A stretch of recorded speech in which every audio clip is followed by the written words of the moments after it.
And guys, dumating na aking order na Michelin Anaki Street na gulong para sa aking Honda EDV 160. Tignan natin yung itsura niya. At saka may mga gagawin tayo bago natin ikabit para sigurado tayo na safe.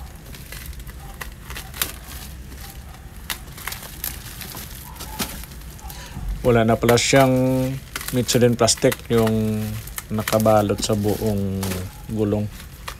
Dati kasi sa Fury ko halos 3 or 4 times akong gumamit ng Michelin sa Fury ko dati. Michelin na City Pro, Michelin City Pro 2. Yun yung mga gamit ko dati na Michelin sa aking Fury. Ito, wala na siyang nakabalot na plastic. Maganda kasing gawin nyo na buntot ng saranggula. Yung Michelin na yun. Ayan, ganyan ang groove niya. Yan o. Ang ganda ng forma niya. Pwede rin siya pang off-road kasi dual din siya. At saka pag Michelin kasi proven na yun na quality talaga. Ayan, may libre siyang dalawang tire sealant pero hindi ko gagamitin yan.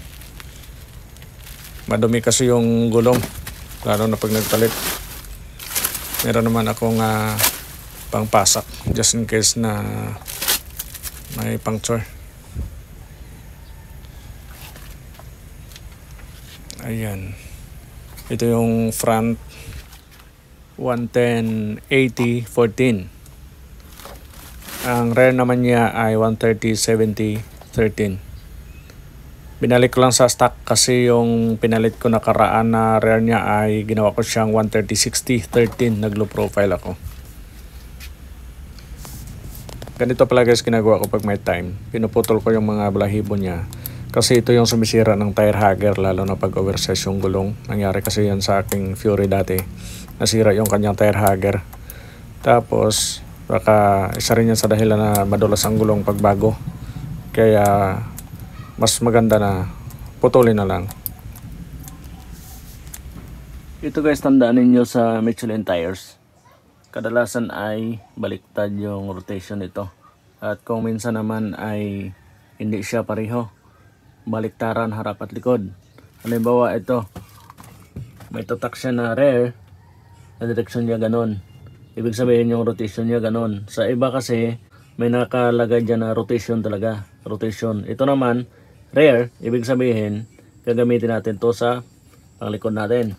Yung direksyon niya, yan ang thread pattern niya, tama diba? Forward. Pero dito sa front, yan o, may nakalagay na front, ang rotation niya pa ganun din. Pero yung thread pattern niya baliktad. So ibig sabihin na pag nakalagay ito sa gulong mo, pakita mo na baliktad yung forma niya. Sabihin ng iba, bakit baliktad yung gulong mo? Ganon yung nangyari sa Fury ko dati. Kasi yung gulong ko baliktad. At saka ito rin yung pinagdebatehan ng mekaniko at saka owner. Kasi sabihin ng mekaniko na baliktad. So ang rason ko dyan, sige ikabit mo lang kasi ako naman yung gagamit. Kasi alam na ng manufacturer yan kung bakit ganon yung direksyon. So kung anong direksyon na nakalagay doon, sundin na lang natin. Ayan. Ang rear niya, nakaganon yung ikot.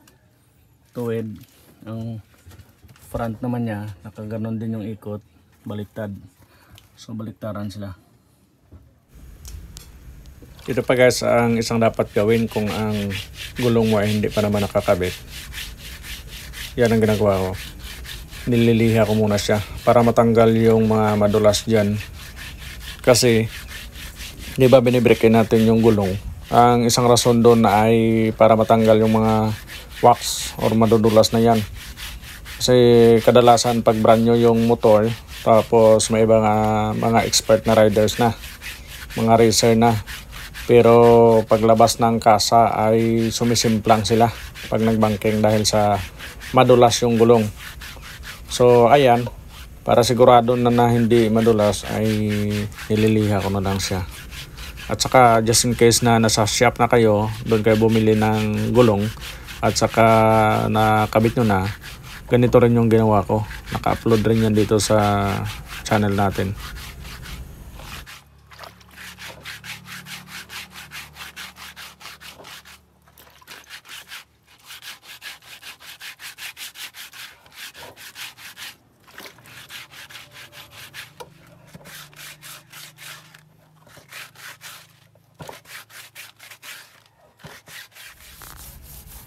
Ginamitan ko rin siya ng steel wall. Yan. Para mapunasan ng mabuti. Pati sa loob niyan guys, pinunasan ko na lang. At saka itong ginagawa ko ay pwede rin na kulayan natin yung gilid niya. Di ba yung Michelin na pangalan yan?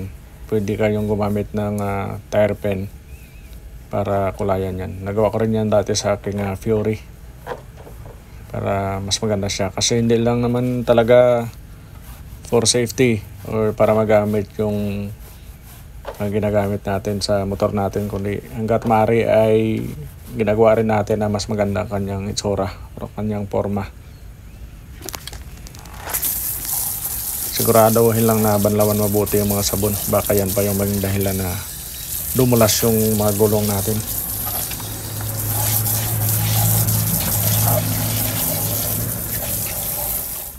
Pagkatapos niyan ay punasan na natin mabuti para matuyo siya bago natin ikabit sa ating motor.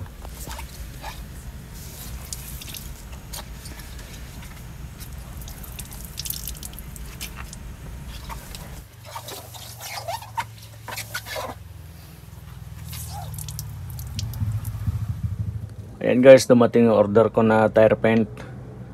Kaya pininturahan ko na yung aking gulong.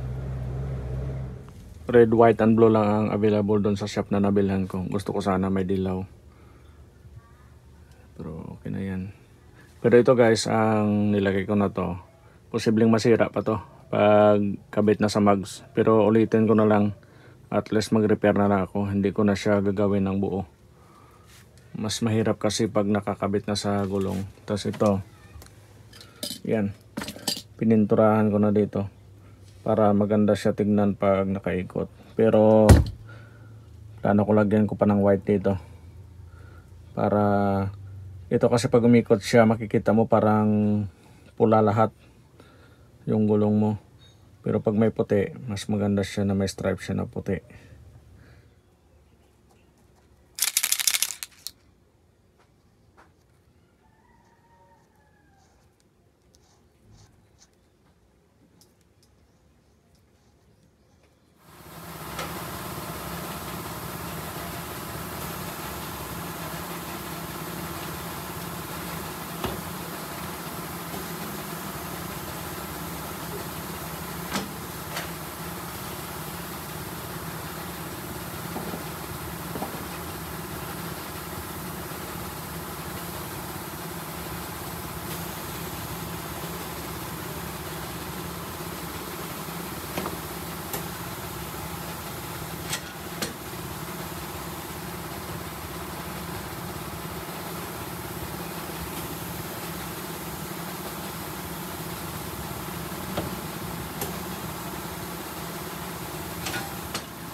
And guys, hindi naman nasira yung pintura sa gilid, kaya hindi ko na siya ulitin.